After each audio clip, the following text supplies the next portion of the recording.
சான்றோர்கள் அனைவருக்கும் வணக்கம். இன்று செவ்வியல் செவ்வாய் சுபியின் கதை நேரத்தில் எழுத்தாளர் வண்ணதாசன் எழுதிய நிலை என்ற சிறுகதையை நமக்காக வழங்க வருகிறார் வி.என். சுபிக்ஷா அவர்கள். கேளுங்கள், கேட்டு உங்கள் கருத்துக்களை பதிவிடுங்கள். ஆன்றோர்கள், சான்றோர்கள், பயனர்கள், மாணவர்கள் அனைவருக்கும் மகிழ்வான வணக்கம். இந்த வார செவ்வியல் செவ்வாய் இந்த வருடத்தின் கடைசி செவ்வியல் செவ்வாய் ஆகும்.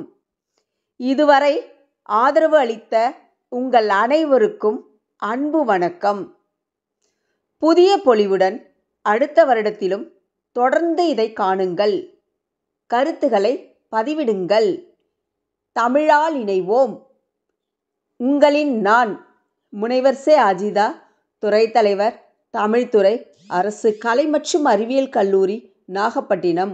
நன்றி, வணக்கம். அனைவருக்கும் வணக்கம். நான் தான் உங்கள் சுபிக்ஷா. இன்னைக்கு நான் உங்களுக்கு சொல்ல போற கதை நிலை.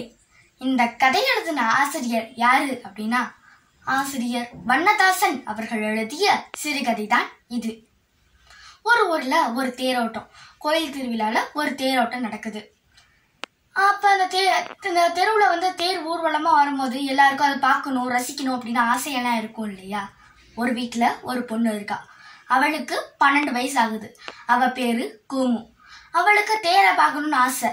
ஆனா வீட்டுல வேலை செய்யற பொண்ணு தானே, அவளை யாருமே தேர் பார்க்கறதுக்கு அழைச்சிட்டு போக மாட்டாங்க. ஆச்சி, தேர் எங்க வந்துட்டு இருக்கு அப்படின்னு அந்த வீட்டுல இருந்த ஒரு ஆச்சியை பார்த்து கேட்கிறா கூமு. அதோ அந்த வாகை அடிக்கிட்டே வந்துருச்சான், நாங்க போய் பார்த்துட்டு வந்துடுறோம், வீட்டை திறந்து போட்டுட்டு எங்கேயும் போயிடாத கோமு அப்படின்னு சொல்லிட்டு அவங்க வீட்டுல இருக்கவங்க எல்லாருமே தேர் பார்க்கறதுக்காக போறாங்க. ஆனா இவ மட்டும் வீட்டுல தனியா உட்கார்ந்துருக்கா. அவளுக்கு தேரை பார்க்கணும்னு ஆசை. ஆனா யாருமே அழைச்சிட்டு போல, வீட்டுல தனியா உட்காந்துருக்கா. அவங்க வீட்டுல இருக்க அந்த கம்பி கதவுகள் இருக்கும்ல, அதை பார்த்துட்டு அப்படியே வாசல்ல உட்காந்துட்டு இருக்கா. இப்ப அவ அவங்க வீட்டுல இருக்க கொஞ்சம் தூரத்துல ஒரு டைலரோட வீடு இருக்கு. அங்க ஒரு டைலரிங் மிஷின் இருக்கு. அப்ப அவ போட்டிருக்க அந்த கிழிஞ்ச ஒரு பாவாடைய பாக்குறா. கிழிஞ்ச பாவாடையெல்லாம் அந்த டைலர் தைப்பாரான்னாக்கா தெரியல, எல்லாம் கிழிஞ்சிருச்சு. அவர்கிட்ட கொடுத்தாக்க தச்சு தருவாங்க அப்படின்னு நினைச்சிட்டு இருக்கா. அங்க அவர் கத்திரிக்கோளால கட் பண்ணி போட்ட துணி எல்லாம் ஒரு புல் கலர்ல ஒரு பச்சையா இருக்கு. அதெல்லாம் சேர்த்து அப்படியே பார்க்கும்போது அப்படியே புல்லு நிறைய கட்டி கட்டி வச்சிருக்க மாதிரி அவளுக்கு தோணுது. சின்ன பிள்ளை விளையாட்டுத்தனமா அந்த அந்த துணியெல்லாம் எடுத்துட்டு வந்தா வீட்டுல வச்சு விளையாடலாமா அப்படின்னு அவர் நினைக்கலாம். அதை போய் எடுத்துட்டு வரலாமா அப்படின்னு அவ நினைச்சிட்டு இருக்கா. ஆனா வெளியில அவ அந்த துணியெல்லாம் எடுக்கணும்னாக்கா, அந்த டைலரோட வீட்டுக்கு போகணும்னாக்கா கதவை திறந்து வெளில போய் அதை எடுத்துட்டு வரணும். கதவை திறக்கிற சத்தம் கேட்டா உள்ள ஒரு சீக்காளியா நோயாளியா ஒரு ஆச்சி படுத்திருக்காங்க. அவங்க முழிச்சிடுவாங்க. அவங்க முழிச்சாக்கா கேள்வி மேல கேள்வி அடுக்கடுக்கா கேட்டுட்டே இருப்பாங்க. என்ன பண்ணிட்டு இருக்க, ஏன் இங்க நிக்கிற, எதுக்கு இங்க வந்த, தோசைக்கு மாவு அரைக்கிறதுக்கு ஊற வச்சிட்டீங்களா, மாவு அரைச்சாச்சா, அவங்க எல்லாம் எங்க அப்படின்னு கேள்வி மேல கேள்வி கேட்டுக்கிட்டே இருப்பாங்க. அதனால இவ சின்ன பொண்ணு அப்படிங்கறதுனால எல்லா கேள்விக்கும் அவளுக்கு பதில் கூட தெரியாது. அதனால இப்போதைக்கு ஆச்சி எழுப்ப வேணாம், அதனால கேள்வி மேல கேள்வி கேட்டுட்டே இருப்பாங்க அப்படின்னு அவள் வீட்லயே உட்காந்துருக்கா. இந்த கோமுக்கு அவளுக்கு ரொம்ப ரொம்ப பிடிச்ச இடம் எது அப்படின்னாக்கா, அந்த வீட்டுல ஒரு தோட்டம் இருக்கும். அந்த இடம் அவளுக்கு ரொம்ப ரொம்ப பிடிக்கும். அதனால அவ அந்த தோட்டத்துக்கு போறா. போய் அங்க பெரிய பெரிய மரம் செடி கொடி அப்படின்னு எதுவுமே கிடையாது. ஒரு அரளி மரம் இருக்கும், ஒரு கருவேப்பிலை மரம் இருக்கும். எல்லாம் ரொம்ப குட்டி குட்டியா தான் இருக்கும், ரொம்ப பெருசாலாம் கூட இருக்காது. அதான் அவளுக்கு ரொம்ப பிடிச்ச ஒரு இடம். அங்க போய் அப்படி நின்றுட்டு வரா. இன்னைக்கு தேரோட்டம் அப்படிங்கறதுனால தண்ணி ரொம்ப நேரம் விட்டுருக்காங்க போல அப்படின்னு வீட்டுல இருந்த பெரிய பெரிய தவளை, பெரிய பெரிய குடம், மண்பானை அப்படின்னு எல்லாத்துலயும் தண்ணி பிடிக்கிறா கூமு. பிடிச்சிட்டு இருக்கா. அவங்க வீட்டுல ஒரு மாட்டு தொழுவம் இருக்கு, அங்க போலாம் அப்படின்னு போறா. அவ நினைச்சு பாக்குறா, அவ முன்னாடி ஒரு இடத்துல வேலை பார்த்துட்டு இருந்தா. அது ஒரு டாக்டரோட வீடு. அந்த வீட்டுல என்னன்னாக்கா மொசை போட்டு மொழிவி இருப்பாங்க, நல்லா வலுவலுன்னு இருக்கும் தர. ஆனா இங்க கள்ளு தரதான். இதுல என்ன பிரச்சனை அப்படின்னாக்கா, தண்ணி ஊத்தி அலசி விட்டாக்கா சீக்கிரம் காயாது. அதனால அந்த கல்லு மேல மெதுவா காலை வச்சு அவ மாட்டு தொழுவத்துக்கிட்ட வந்துடுறா. அங்க ஒரு கண்ணுக்குட்டி இருக்கு. அது அவளுக்கு ரொம்ப பிடிக்கும். கொஞ்ச நேரம் அது கூட விளாண்டுட்டு அதை வந்து கட்டிட்டு வரான். அப்போ அந்த கண்ணுக்குட்டி வந்து என்ன பண்ணுதுனாக்கா தன்னுடைய நாவால் கூமுவை நக்குது. அது அவளுக்கு ஒரு மாதிரி கூச்சமாக இருக்குது. ஒரு சக பிராணிக்கிட்ட இருந்து கிடைக்கிற அன்பை அவள் வந்து வெறுக்கலை. அவள் ஏற்றுக்கிறான். உடனே அவள் வந்து என்ன பண்ணுறது அப்படின்னு தெரியாமல் வேறு வழியே இல்லை, இந்த தண்ணி பிடிச்சி வச்சுருக்கிறதெல்லாம் எடுத்து உள்ளே வச்சுட்டு கொஞ்ச நேரம் நம்ம வாசலில் உட்காந்துருக்க வேண்டியதான் அப்படின்னு நினச்சிட்டு இந்த தண்ணியெல்லாம் எல்லாத்துலேயும் பிடிச்சி வச்சுருந்தா இல்லையா, அதெல்லாம் வந்து அவள் வந்து உள்ளே வச்சுட்டு அவள் வந்து வாசலில் உட்காந்துருக்கா. இவள் உட்காந்துருக்கால அந்த வீட்டில் 2 தூண் இருக்குது. இவங்க வீட்டில் 2 தூண் இருக்குது. அதோட நிழல் அப்படியே அவன் நடுப்புற தெரியுது. இவங்க வீட்டுக்கு எய்த்தாப்புல ஒரு வீடு இருக்குது. அவங்க வீட்டில் 4 தூண் இருக்குது. அந்த தூணோட நிழலும் பின்னாடி பக்கம் நடுப்புற தெரியுது. இவளுக்கு நிழலாம் அந்த இருட்டாக இருக்குது அந்த இடம். யார் வீட்லேயுமே லைட் போடல, ஆப்போசிட்டில் யாருமே இல்லை. அப்போ அவளுக்கு அந்த நிழல்லாம் பார்க்கும்போது நிறைய கால்களை கொண்ட ஒரு மிருகம் அவன் முன்னாடி அசைஞ்சு வர மாதிரி அவளுக்கு ஒரு நினப்பு வருது.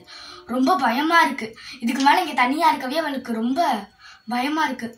இப்போதைக்கு நம்மளுக்கு துணையாக இருக்கிறது இந்த சீக்காளியா நோயாளியாக படுத்து இருக்க அந்த ஆச்சி மட்டும்தான் அப்படின்னு நினச்சிட்டு, ஆச்சி கூப்பிட்டீங்களா அப்படின்னு கேட்டுக்கிட்டே அவன் வந்து அவங்களுடைய அறைக்கு போகிறான். அங்கே போய் லைட் போடுறான். ஆச்சி எல்லாம் கூப்பிடவே இல்லை, கூப்பிட்டீங்களான்னு போகிறான். போனோடனே லைட்டு போட்டோடனே கண்ணெல்லாம் கூசுது, இறந்துருக்குறாங்க. இங்கே என்ன பண்ணுற, வீட்டில் எல்லாரும் எங்கே அப்படின்னு கேட்குறாங்க. வீட்டில் எல்லாரும் தேரோட்டம் பார்க்க போயிருக்காங்க ஆச்சி அப்படின்னு சொல்கிறோம். நீ போலையா தேர் பார்க்க அப்படின்னு கேட்குறாங்க. இல்லை ஆச்சி, வீட்டில் நிறையா சோழி இருந்ததா, அதை அவங்களாம் வந்ததுக்கப்புறம் நான் போவேன் அப்படின்னு சொல்கிறான். பச்சை புள்ள, நீ உனக்கு ஆசை இருக்காதா தேர்லாம் பார்க்கணுன்னு, நீ போய் பார்த்துட்டு வாயேன் அப்படின்னு சொல்கிறாங்க. இல்லை ஆச்சி பரவாயில்ல, நான் அவங்க வந்ததுக்கப்புறம் போகிறேன் அப்படின்னு சொல்கிறான். நீ போய் ஒரு 8 அந்த தேரை பார்த்துட்டு வாயேன் அப்படின்னு அவங்க சொல்கிறாங்க. அவளுக்கு அந்த வார்த்தைகளே போதும், அது நடக்கதோ என்னமோ அவளுக்கு அந்த சந்தோஷமாக இருக்குது அந்த வார்த்தைகளை கேட்டோன்னே. ஆச்சி உங்களுக்கு ஏதாவது சுடுதண்ணி ஏதாவது எடுத்துட்டாருவா அப்படின்னு கேட்குறா. அதெல்லாம் ஒன்று வேணாம், நீ போய் அந்த தேரை பார்த்துட்டு வாயேன் அப்படின்னு சொல்கிறாங்க. இந்த ஆச்சிக்கு பக்கத்தில் உட்காந்து அவங்களுடைய காலை அமுக்கி விட்டுக்கிட்டு இருக்கா. அப்போ தேரோட்டம் பார்க்க போயிருந்தவங்க எல்லாரும் அவங்க வீட்டுக்கு வந்துடுறாங்க. அப்போ ஒரு குழந்தைய அவள் கையில் வாங்கிக்கிறா. என்ன வீடெல்லாம் சுத்தம் பண்ணிட்டியா, தண்ணியெல்லாம் பிடிச்சி வச்சிட்டியா அப்படின்னு கேட்குறாங்க. பிடிச்சி வச்சிட்டேன் ஆச்சி அப்படின்னு சொல்கிறாங்க. பக்கத்தில் இருந்த எல்லார் வீட்லேயும் இப்போ அந்த இருட்டாக அந்த இடத்துல அவங்க எல்லா லைட்டையும் போட்டு அப்படியே வெளிச்சமாகிடுது இப்போ அந்த இடமே. இன்னும் கொஞ்சம் நேரத்தில் அவங்களுடைய பிள்ளைங்க எல்லாம் வாங்கின அந்த விளையாட்டு சாமான எல்லாம் எடுத்துகிட்டு அவங்க வெளில வருவாங்க. அப்போ வந்து அவங்க வீட்டில் சட்னி அரைக்கலாம் அப்படின்னு தேங்காய் இருக்கா அப்படின்னு பார்த்தாக்கா தேங்காவும் இல்லை பொரிகடலையும் இல்லை. கோமோ தேங்காவும் இல்லை பொரிகடலையும் இல்லை, அந்த கடையில் போய் இது 2 வேகமாக வாங்கிட்டு வா அப்படின்னு சொல்கிறாங்க. இப்போ என்ன அதிசயம்னாக்கா அவள் தேங்காயும் பொரிகடலையும் எங்கே வாங்குறாளோ அதுக்கு ரொம்ப பக்கத்தில் தான் தேரோட நிலை. அங்கே தான் இப்போ வந்து தேர் வந்து நிற்கிது. அவள் கிளம்புறா. ஊர் மக்கள் எல்லாமே இன்னைக்கு அதிசயமாக பேசின விஷயம் என்னன்னாக்கா, தேர் ஒரே நாளில் நிலைக்கு வந்துருச்சு, தேர் ஒரே நாளில் நிலைக்கு வந்துச்சு. எனக்கு அது ரொம்ப ஸ்லோவாக வரும்போது ஒரே நாளில் நிலைக்கு வர முடியாது. அதுதான் அங்கே ஆச்சரியமாக பேசிகிட்டு இருந்தாங்க.